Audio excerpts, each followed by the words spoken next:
Selamat pagi, Horas.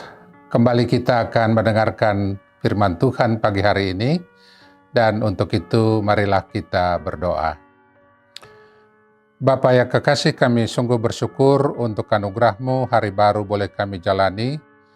Kami mengimani setiap saat dalam usia kehidupan yang boleh kami jalani ini hanya karena anugerah Tuhan. Karena itu, biarlah segala syukur dan puji kami persembahkan kepadamu. Pada hari ini kami kembali akan mendengarkan firman-Mu. Berilah hati kami terbuka untuk mendengarkan dan kami boleh mengerti dan Tuhan memberkati kami di dalam menghidupinya. Dalam Yesus Kristus kami berdoa. Amin. Saudara-saudara yang kekasih, firman Tuhan bagi kita pada pagi hari ini diambil dari kitab Yehezkel pasal 34 ayatnya yang ke-27. Saya akan membacakan bagi kita demikian firman Tuhan yang tertulis di sana. Pohon-pohon di ladang akan memberi buahnya, dan tanah itu akan memberi hasilnya. Mereka akan hidup aman tentram di tanahnya. Mereka akan mengetahui bahwa Akulah Tuhan. Pada saat Aku mematahkan kayu kuk mereka dan melepaskan mereka dari tangan orang yang memperbudak mereka. Amin. Saudara-saudara yang kekasih, firman Tuhan yang kita dengarkan tadi berisi berita sukacita yang disampaikan kepada bangsa Israel di tengah krisis kehidupan yang sedang mereka alami, yaitu baik krisis politik, keagamaan, maupun kehidupan sosial mereka. Oleh karena bangsa Israel sedang mengalami peristiwa yang mengerikan lewat pembuangan mereka ke Babel. Hal itu menjadikan mereka kehilangan pengharapan akan masa depan, baik sebagai bangsa maupun sebagai umat Tuhan. Kendati sebenarnya pembuangan itu sendiri adalah hukuman Tuhan akibat kejahatan mereka di hadapan Tuhan dan sesamanya. Dan semua ini juga menjadi buah dari tidak adanya mereka terima penggembalaan dari pemimpin agama mereka.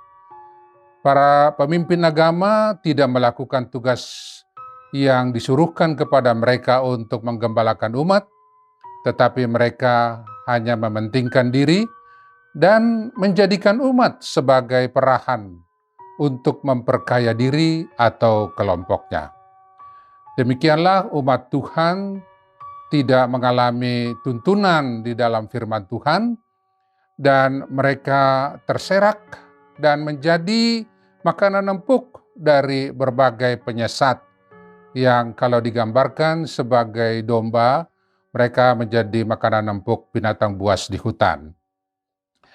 Itulah yang kemudian ditegur oleh Tuhan terhadap pemimpin bangsa Israel pada waktu itu dengan mengatakan, "Kamu menikmati susunya, dari bulunya kamu buat pakaian, yang gemuk kamu sembelih, tetapi domba-domba itu sendiri tidak kamu gembalakan."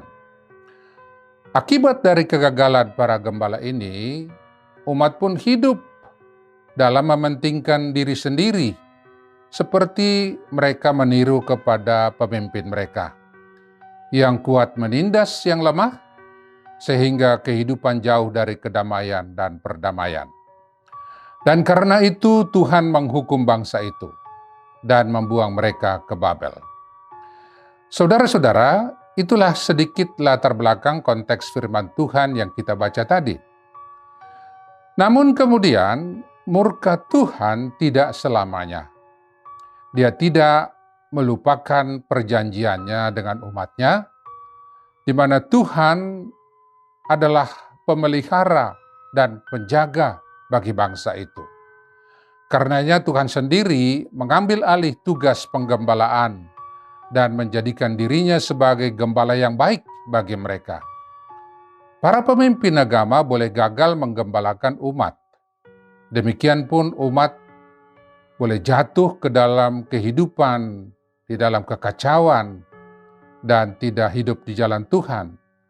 Namun rancangan dan janji Tuhan bagi bangsa itu tidak pernah gagal. Dan rancangannya yang senantiasa adalah rancangan damai sejahtera dan bukan rancangan kecelakaan, tetapi rancangan yang akan memberikan kepada mereka hari depan yang penuh harapan. Itulah yang tertulis di dalam Yeremia 29 ayat 11. Dan oleh karena itulah firman Tuhan yang kita dengar tadi menyatakan bahwa di dalam kasih-Nya yang tidak terbatas, Tuhan kembali menghadirkan pengharapan baru bagi Israel, di mana Tuhan sendiri akan menggembalakan mereka dan akan memulihkan kehidupan mereka menuju damai sejahtera. Dan dari firman yang kita baca tadi, ada dua berkat pemulihan yang dijanjikan Tuhan bagi mereka.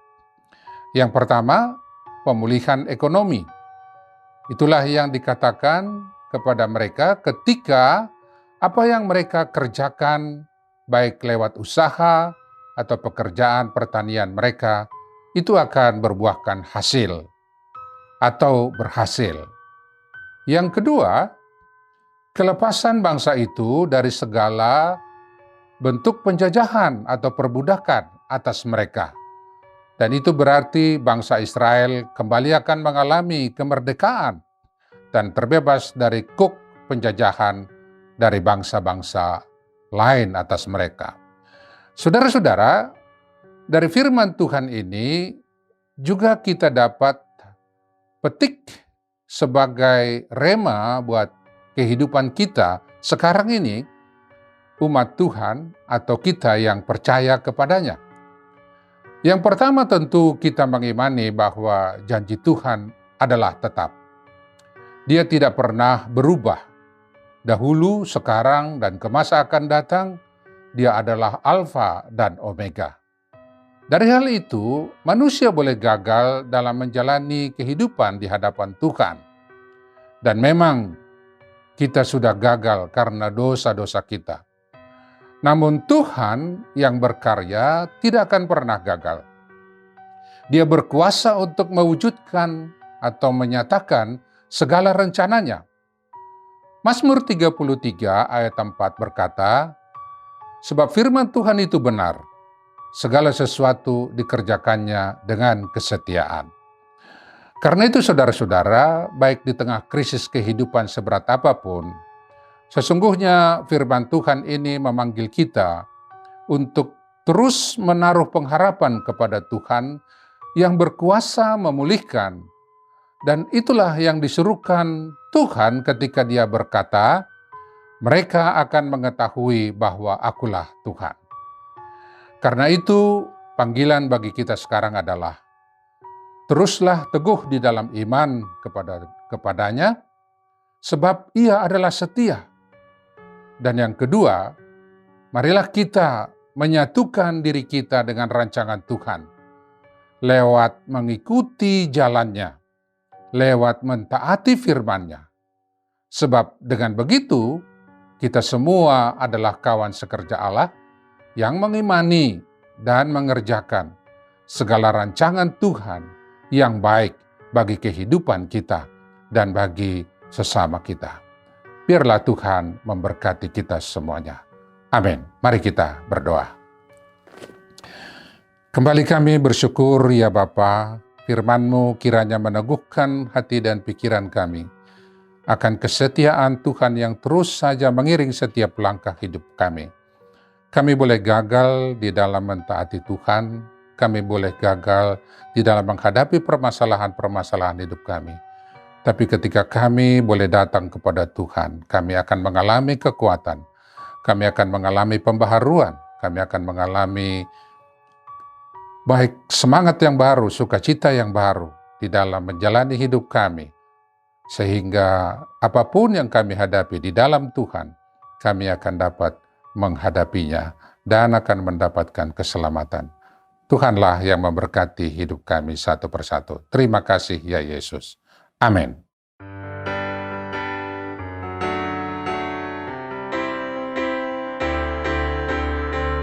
Ku tinggikan, ku agungkan, hanya nama Yesus, Yesus.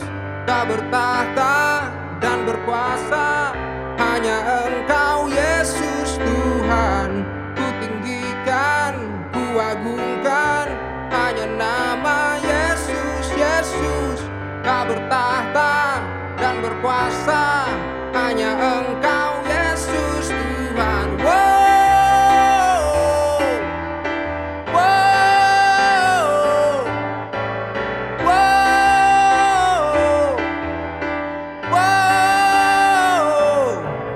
Terbatas karyamu di dalam duniaku, tak terukur kasihmu, kau menebus hidupku.